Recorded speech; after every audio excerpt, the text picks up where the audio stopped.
This video is brought to you in collaboration with WoWhead.com. Hello everyone! Last week we did the BlizzCon thing, and with it came the continuation of the Anduin Sylvanas storyline in the form of a cutscene. Last time that we saw her in-game, she was left with a choice. She could either force Anduin to join them, or she could decide to let him go, and the Banshee Queen has decided to push forward, dominate the Boy King, turn him into an agent of the Jailer. Her reaction to seeing Anduin serve, though, a look of self-reflection, not too happy about the events. It had me wonder about what exactly changed, and that question was then passed on to you, with the comments having some really interesting suggestions for what is going on. One comment that sparked me sitting down to make this video, that is a suggestion that she realizes Arthas was never in control, that he too was an agent of the Lich King, and by extension the Jailer, that he too was dominated, and I honestly hate the idea. The beauty of Arthas' story, in my opinion, is the very fact that he did indeed have choices. That's what makes a character interesting, the challenges that they face along the way, and the choices that they make. This entire city must be purged. Have you lost your mind, Arthas? Have I? In life, Arthas himself wasn't sure about the choices that he had made, and the doubt was with him during the choices like the Purge of Stratholme. It showed in the light feeling his shaking conviction, and therefore, as he caved in the chest of a boy with his hammer, he absolutely realized it was no longer radiant with the light. There is no doubt that there were outside forces manipulating him, and that the choices given were not easy ones. Even to this day, people are still debating about the whole Purge of Stratholme, but there was a choice. Then he decided to pick up Frostmourne, and he sacrificed a piece of his soul. He became an agent of the Lich King, but by no means was Arthas entirely gone. If you read the book Arthas, Rise of the Lich King, then you know that there are several moments of inner dialogue where he ponders on the road that he's on. Moments where he feels human emotions, despite pretending like they're no longer there. As an example, The urn holds your father's ashes, Arthas. What? Were you hoping to piss on them one last time before you left his kingdom to rot? A sudden jolt went through Arthas. Father? I didn't know what it held. He murmured as much himself to Uther. So this was the second reason the Dreadlord had smirked as he had given Arthas his instructions. He at least had known what the urn contained. Test after test. Could Arthas fight his mentor? Could he blaspheme his father's ashes? Arthas was growing sick of it. He harnessed that anger as he spoke, dismounting and drawing Frostmourne. Nor does it matter. I'll take what I came for one way or another.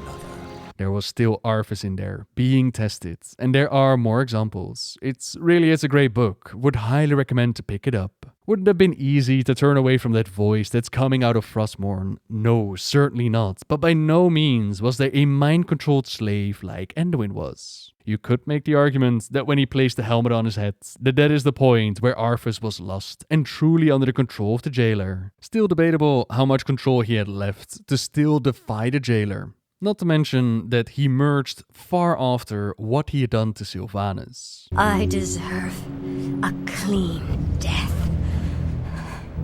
After all you've put me through, woman, the last thing I'll give you is the peace of death. No, you wouldn't dare. Like I said, it is the choices that a character makes, the road that they walk on, that makes them interesting. Nobody will blame Anduin for stabbing the Archon. You can see his own shocked face. It goes so against his own nature that he momentarily breaks free of the Jailer's control. To take away that agency and just say, yeah, he was a mindless slave, it will be taking away what makes Arthas one of the better stories that they've done. And thankfully, Blizzard thinks so as well. In an interview with Bellular, which I'll link down below, they have actually confirmed that the Dark Powers were calling to Arthas, but that he also made his choices. That the Jailer is really good at getting people on his side, some of them willingly, some by manipulating and playing into their flaws. Thankfully, and I'm really happy about this, they're not turning Arthas into someone who just couldn't help it, that he has no fault or blame, who was completely controlled, and it's the Jailer that did all of it. Now, we are one. Alright, so that's a major difference between Anduin and Arthas, which still leaves the question, why Sylvanas so sad? Why the reflection? Why the pondering? Why the cracks in her conviction? To which some suggest that it's dominating Anduin. It's taking away his free will, forcing him to serve, which is the exact same thing as what happened to Sylvanas. She has now become the very thing that she hated, that she has fought against. This is a key moment on, wait a minute, taking over someone's mind and forcing them to do my bidding, playing the Lich King. I'm just not down with this. It's a cool idea and a cool suggestion, except she has already done this, so why would it now be a problem? You might recall during the Cataclysm, where former War Chief Garrosh was given a demonstration on her brand new allies. The Valkyr, now allied to the Banshee Queen, they showed off their ability to resurrect more Forsaken. Have you given any thought to what this means, Sylvanas? What difference is there between you and the Lich King now? Isn't it obvious, War Chief? I serve the Horde. Even back then, she was already busy playing the Lich King, placing that torment of undeath upon others, and you can argue morality, you can argue right or wrong, giving a choice to these newly resurrected to serve or return to the grave. But at the end of the day, it is still a big step towards becoming more what she fought against. And giving them a choice, that might be a discussion point for a whole different video. But during Battle for Azeroth, she had no problem with the plan of dominating Derek Proudmoore's minds. They found his corpse by pure chance, and with Derek being the brother to Jaina, they figured they could use him as a weapon. Derek Proudmoore was a hero to the Kultirans. They are sure to stage a rescue attempt when they learn of his fate. And once his mind has been properly conditioned, we will allow the Proudmoores to recover their long-lost prince, so he can slaughter them in their sleep. Oh, I don't understand this. Oh, please. Yes, you please. How is this possible? Tell me, where is my father? My mother? Jaina? Tangent? Oh, please, I'm so alone.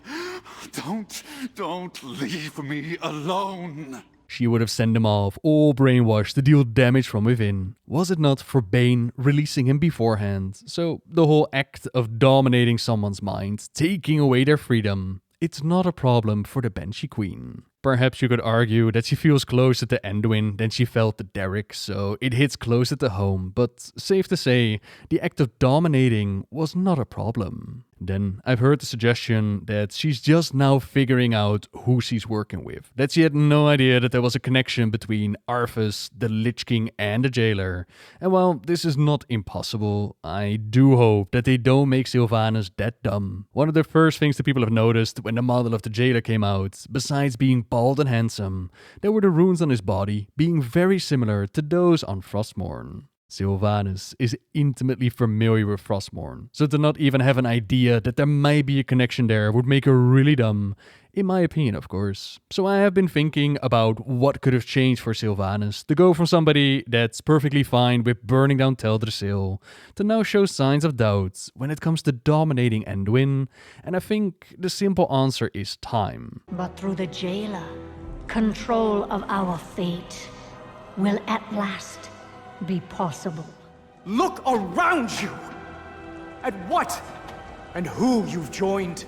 Now, we don't know what's been discussed between the Jailer and Sylvanas. We don't know how he was able to convince her to join his side. Therefore, we don't know what her expectations were and what she expected to happen, what might have changed in that vision. I am going to take a stab at it. I am going to try and piece together why Sylvanas joined Team Jailer. I will not be judged. She cried out, turning away from the edge to face her accusers. Not by you, not by anyone. So let's go back. It's the end of Wrath of the Lich King. Her quest for vengeance is complete. Arthas has been slain. Down she goes, ending her undead torment and ending up in the maw. She saw only darkness. And then she felt, truly felt, for the first time in a long while. She recoiled in agony. Here she was, her spirit once again feeling whole, only to feel it suffer, to feel once more, only to feel abject pain, cold, hopelessness, fear. She even sensed Arthas' spirit there. If any part of Sylvanas' soul were not at that moment torn and tormented, she might have even felt, for the first time, the slightest glimmer of pity for him. In the grand landscape of all the world's suffering and all the evils of the infinite, the Lich King was insignificant. This was to be her eternity, the endless void, the dark, unknown realm of anguish. That's taken from Edge of Night, the description as to what happened to Sylvanas at the end of Wrath of the Lich King. Then a gap creates, right? There's a gap between this moment and then allying with the jailer. In my mind, the jailer shows up. This is when she got in contact with him, and it might have been a simple matter of, okay, you can either sign up with me, and I'm gonna make sure that the torment ends, so that she is forced to serve him, otherwise it would just be torment. But it kinda goes against the idea of her relation with the jailer not being one in which she's just a servant, as they've said at the previous BlizzCon. This is the mysterious jailer inside the maw. And this is not Sylvanas' master. She doesn't have a master. She is above that. She is beyond that. But this is a power with whom she is in league. They are partners with a common end that we will discover in time. I also think that the character like Sylvanas deserves to be more than just another slave like she was in the past. Instead, the jailer here, he uses his skills of manipulation. He's playing in on her flaws to turn her into an ally. So, you ended up in a maw, huh? Pretty rough deal right there. You wanna know why? Because out there's this being called the Arbiter. She has gazed upon your soul, and while the first time that you died, the moment before Arthas ripped you back and turned you into a banshee, you would have been judged and ended up in a beautiful realm of blissfulness, probably Bastion because you died in service to your people. But the actions that you took while claiming vengeance upon Arthas, it has tainted your soul, and now you must be punished for all of eternity. Oh yeah, Arthas the Lich King. Yeah, I remember. It all seems so insignificant now, you know? Hang on a minute. If I look at you, new guy that I just met, at those runes on your body and around your cell right here, those runes are those of Frostmourne. What's going on? Yeah, you got me. I was the one who made sure that Frostmourne and the Lich King ended up on your worlds. I was the one who brought you so much misery. But Windrunner, trust me when I say, it was out of necessity. You should certainly understand that, right? Necessity. The way that you did whatever it took to get the job done. How your Forsaken were just arrows in a quiver to be shot out at your targets. Your goal of claiming vengeance. The Lich King was necessary because of all that you see around you now. The Shadowlands as a whole. The very cosmos that we live in. It is not what it's supposed to be.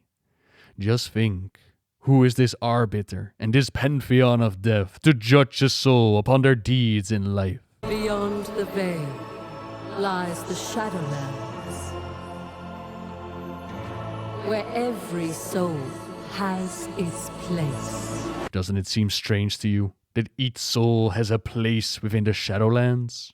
All sorted into neat little zones to perform your role for all of eternity? Beyond the veil lies darkness, where every soul has its place. And by performing your role, you generate anima.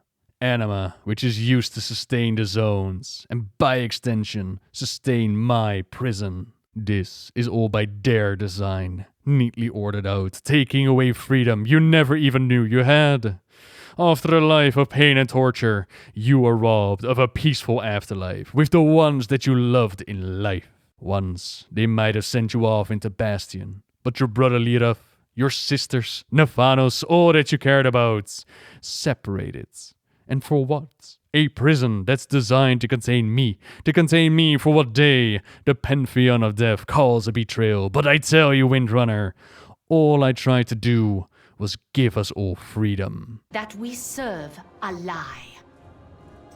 And so, I listened to the jailer's words. I learned of the great injustice you and the others thrust upon him, and upon us all. freedom of the bonds placed upon us by the first ones, those that came and brought order to the cosmos.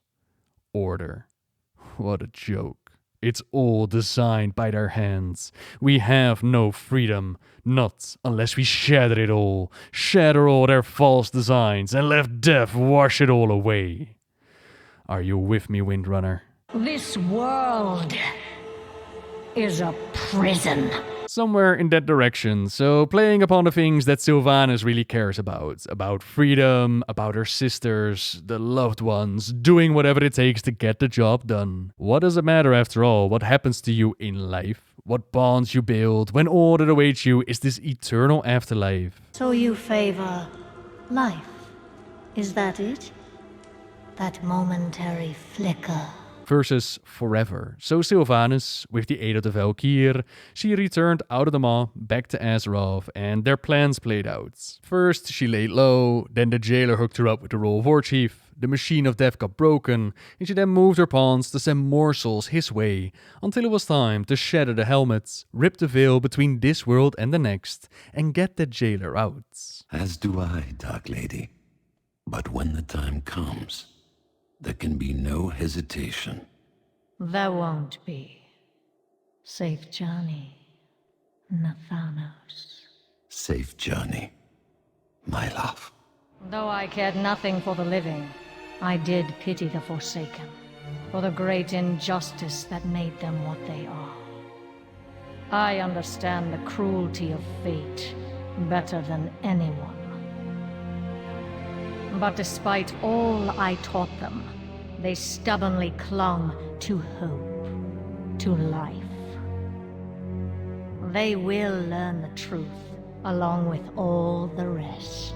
Even back then, Nathanos told her, there can't be any hesitation. A small flicker of doubt. Push on and do whatever it takes to get the job done. Now, Nathanos has been slain by Tyrande, but he doesn't appear to have shown up at Sylvanas' side. If the motivation was to share the afterlife with those that she cared about, and the jailer holds dominion over the souls entering the Maw, why haven't they recovered Nathanos? The Nefrius has been defeated by heroes of the world and is now imprisoned within Remornia. If the motivation was freedom, and as we can tell, Sylvanas expects them to do something for the Sire, why does the jailer just cast that to the side? She has been given lenience with Anduin to try and convince him to join their side willingly, but when he refused, she too was forced to take his freedom away. We're breaking a system that has always been flawed, and remaking it into one that is just. Do you expect me to believe that all this time, you've been fighting for justice? How can I convince you? From our first breath to our last, every decision is made for us. Then, the afterlife decides what eternity we must endure. We can't even choose who we couldn't control anything. But through the jailer, control of our fate will at last be possible. Look around you! At what and who you've joined. What makes you believe you're not just a weapon to achieve his ends? Anduin's words echoing through her mind. Step by step, the words and promises made to her to turn her to his side, they crumble away, revealing the truth as to who she has joined. The jailer doesn't particularly care about freedom. He is far more focused on his true goals. And it might just be that time, that the events in the Shadowlands, it is revealed to her that the words of the jailer were just that. Does that make room for a redemption arc, or will we see her go down with the ship? Considering that they're hyping up the upcoming fight with Sylvanas, I seriously wonder what's gonna go down in that confrontation. What truths and motivations are going to be revealed? Personally, I think Sylvanas is far beyond redemption. I would find it very strange if she ever returns as the Forsaken leader or a member of the Horde. The motivation behind someone's actions, they explain a lot about the why, but the morality behind it, that is for each their own to decide. Good or evil, right or wrong. It's a matter of perspective. The jailer could truly be just an evil force that's waiting to break out, consume the universe, or perhaps there is more at play. What the Pantheon of Death might describe as a betrayal would be in the eyes of the jailer perhaps a freedom, a gift, a really good thing. An easy example, that would be the story of the Dark Titan Sargeras. He has formed his Burning Legion because he found out, by interrogating Dreadlords, that the Void Lords wanted to corrupt a slumbering Titan spirit and use that corrupted being to then consume the universe. In Sargeras' mind, the best thing for the universe to happen, that would be to purge it, to go on his grand burning crusade, get rid of the Void Lord's corruption. Life had sprung up in the universe before. Perhaps after he was done, it would do so again, but at the very least, it would not fall into the darkness of the void. That was his reason, his truth and morality. From his point of view, he was still doing the right thing, but from our point of view, he just wanted to murder and destroy everything, which, reasonings aside, we stopped him and we saved Azeroth's soul from its corruption without having to destroy it.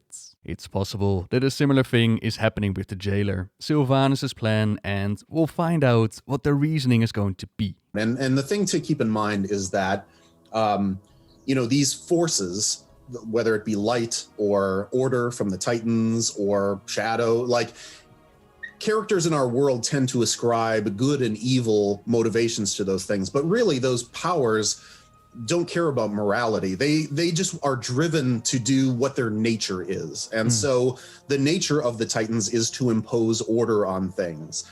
And if you are on that program and you are helping them accomplish their goals, then they will be benevolent towards you and they will help you and they will guide you. But perhaps we'll learn what happens if you don't, if you aren't someone who agrees with their agendas. The same could be said of the light. What happens when Illidan didn't want to go along with Zira's plan? Well, sparkles rain down from the sky because of that. So these things exist beyond the morality that we as mortals think about. And so as that kind of more cosmic storyline unfolds, I think that those moral questions and mortal points of view versus the point of view of these cosmic ancient powers, that's definitely going to be something we'll explore. Awesome. What truths and motivations will be revealed, but yeah, that's my take on what's going on with Sylvanas. Slowly but surely realizing who exactly she allied with, that the plans of the jailer go far beyond what he had ever told her. Now, does that make the things that she has done right? That's a personal moral question to ask yourself. Does it matter what we do in life when the afterlife, when eternity is stacked against us? Do the roads that we walk matter when there are these first ones that have ordered the cosmos in a certain way? By all means, let me know what you think in the comments down below. I loved reading the previous responses, all your takes on the Sylvanas Arthas jailer storyline. It's one of the things that I'm really hyped about with the Shadowlands. There's so much unknown. 9.1, we're already diving into motivations and reasonings and what they're trying to accomplish. I'm really looking forward to what's going to happen next. But by all means, let me know. Is any of this making sense? Am I just rambling on? Curious about what you think. Now, say you want more details on all the things that we talked about today, then check out the related WoWhead article in the description down below. You could also decide to subscribe if you like my videos, leave a like if you enjoyed this one, and until next time, see ya!